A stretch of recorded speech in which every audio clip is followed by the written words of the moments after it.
Hey friends, Sean from SGT Report here with a fairly eclectic and wide-ranging news update. We're going to touch on just a couple of things. First of all, the arrest of Jeffrey Epstein. Second of all, a fantastic video that I featured today at thephaser.com called The Second American Revolution by a YouTube channel called Where We Go One, We Go All. And finally, a little bonus track from my interview with David Dubin after the conversation ended officially. We kept talking, and David presented his very interesting theory on one of the many reasons we're seeing so much immigration into the EU, and of course what the Democrats want to do in this country, open borders. So we'll get to that at the end. But first of all, I just want to say, as it relates to the man in the White House, the president under whose leadership we're seeing mass arrests of pedophiles and human traffickers hit an all-time high. What I want to say about this president is best said by the channel Where We Go One, We Go All, in the video, The Second American Revolution. In that video, which I will link below, and I highly recommend y'all watch and share, the producer is talking about his awakening and the fact that he noticed early on that the mainstream media was running cover for John Podesta and the leaked emails and Comet Ping Pong and the plague of pedophilia. And it really bothered him, so he started to dig deeper. Something is definitely going on. And I'm not saying this inculcates any of them. I'm sure some of them are natural, but this is an extraordinary amount of deaths in just 2+ years, many of which being the absolute biggest names in their field. And it's not just celebrities. Kevin Spacey's accuser, dead by hit and run. Former Arkansas State Senator Linda Collins Smith, who was about to go public with incriminating evidence on sitting judges who were taking children from Child Protective Services and trafficking them, was found murdered. NYPD Chief Silks, who was outing pedophiles in the NYPD, found dead, ruled a suicide. Philly Sheriff's Deputy Dante Austin, found dead, apparent suicide. Hillary Clinton's brother, Tony Rodham, who was awarded all the gold mining contracts in Haiti after a devastating earthquake, just passed away. Lola Golemova, who worked for NASA and the World Bank, murder-suicide. Texas Police Chief Chris Reed, dead. Herb Sandler, who was copied in the Podesta email, which mentions a pizza-related handkerchief, dead. Glenn Cofield, founding board member of the Paragon Bank, murdered. Former Oklahoma Senator Jonathan Nichols, dead. Leroy Jeffs, who was speaking out against sexual abuse in the Church of Jesus Christ and Latter-day Saints, which his father is, I think, is like the head of, dead. Clinton Foundation Foreign Policy Director Amitabh Desi, missing. Ex-model Emin Fidel, who outed Cilo Brescioni for hosting satanic rituals, was poisoned, dead. Top Obama economic advisor and Clinton administration economist Kruger dies suddenly. Ex-Big Brother star Natasha Jait, who claimed to have evidence of a child porn ring, was found dead of an apparent overdose. Detective Mark Minnie, who published a book exposing an elite pedophile ring, murdered. Former New York State Senator Jose Peralta dies suddenly after receiving a flu shot. And finally, Detective Mitosis P. Familia, who was killed in her car in the Bronx. There is a war going on right now behind the scenes.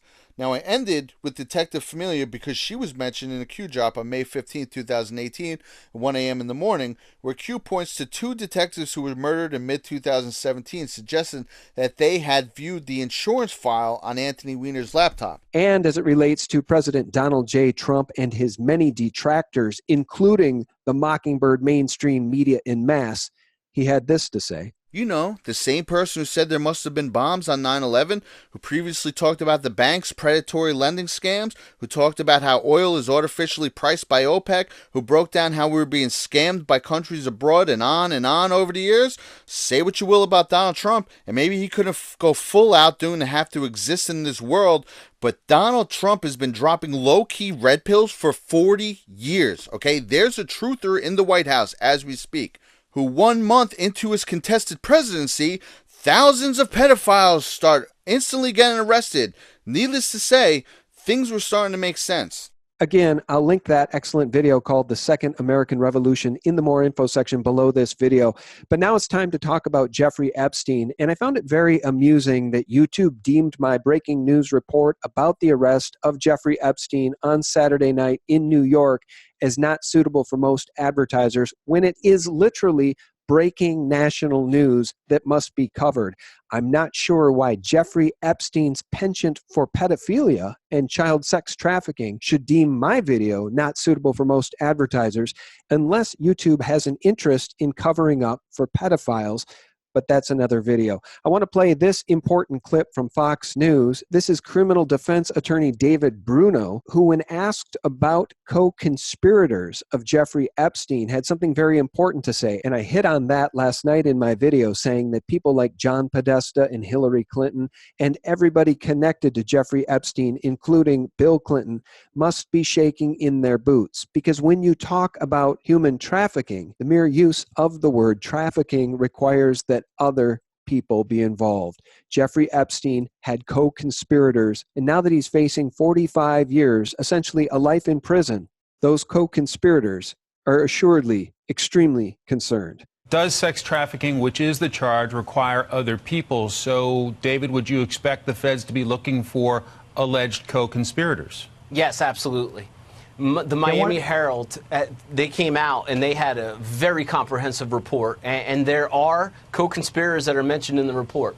So if that report is true, there are many that have to worry about cooperation by Epstein. We'll keep a very, very close eye on that story. As you're hearing this video on Sunday night, Jeffrey Epstein is scheduled to be in court on Monday, and boy, do we look forward to discovery in this case. And finally, guys, as we wrap this one up, I want to recall my interview with David Dubin about the grand solar minimum, something that he's extremely concerned about. When that call officially ended, David and I kept talking, and I didn't include it in the interview, but I want to share it now because it helps convey David's passion on this subject. And he had a very interesting theory about why we're seeing so much uncontrolled mass immigration into Europe and out of Africa. And it really begs the question, is there more to the immigration story than just destroying the sovereignty of countries in the EU and, of course, the United States? Here's David. Oh, you really have no idea how bad we are going to crash into a wall at 1,000 miles an hour with no airbag. I'm sorry, Sean, we didn't even talk about the immigration, but can I throw my idea about immigration to you here? It's about a 2-minute thing. Yeah, go ahead. Okay, so the rain cycles that are repeating are like a 2,000-year rain cycle that we've been doing a lot of research on in northern Africa. So what's happening is it's called the EU Defense. It's a friendly neighborhood policy. It's the EU Unified Defense Force. This is the old Roman grain growing belt that used to encompass Tunisia all the way through northern Morocco. Now, this area has been dry for centuries, and more than 1,000 years it's been dry. That's why they abandoned it. But all these grow zones coming back in northern Africa, the rainfall with the primary water source under Libya, if they did it right with irrigation canals, northern Africa could be a larger breadbasket and grain producer than all of North America combined. But the problem is there's a lot of people there, fierce fighters called African dudes that live there. So over these last few years, they've been depopulating out of there. They've been removing the resistance force before they go to take over the grow zone.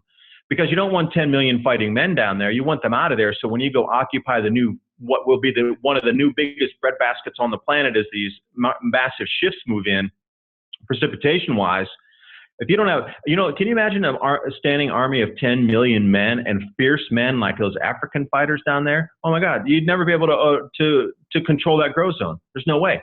But now you exit all those people through immigration, and now you understand immigration a lot better. Now look where it's happening, like over in Xinjiang, those concentration camps that have for the Uyghurs. It's getting really wet out in the desert there too. And you look back at the Silk Road, and you see they used to have fig groves and all kind of fruit orchards out there, and now it's desert. So again, the Chinese don't want to share the spoils with the indigenous people. They just round them up before the food grows. Now you're starting to see a pattern here. Now, why is it happening in immigration to get the guys out of North Africa, and they're rounding everybody up over in Xinjiang and putting them in camps? All at the same time when the rain's starting to fall on both of these places.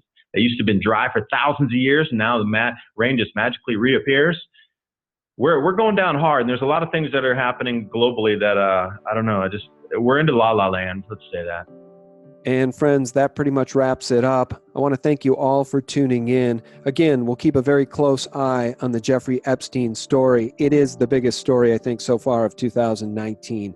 A high-level arrest of a very, very well-connected billionaire pedophile. No wonder there's panic in D.C. Thanks for listening, friends. And for real news 24/7, you'll want to check us out at thelibertymill.com, thephaser.com, and of course, sgtreport.com, the antidote to corporate propaganda. God bless and stay tuned. Much, much more to come this week. Bye-bye. The way they're trying to mask the crop losses, I really believe that they're trying to mitigate a global panic at the moment. This is going to be the biggest thing that has happened to our planet in 400 years in terms of economy and reset and society.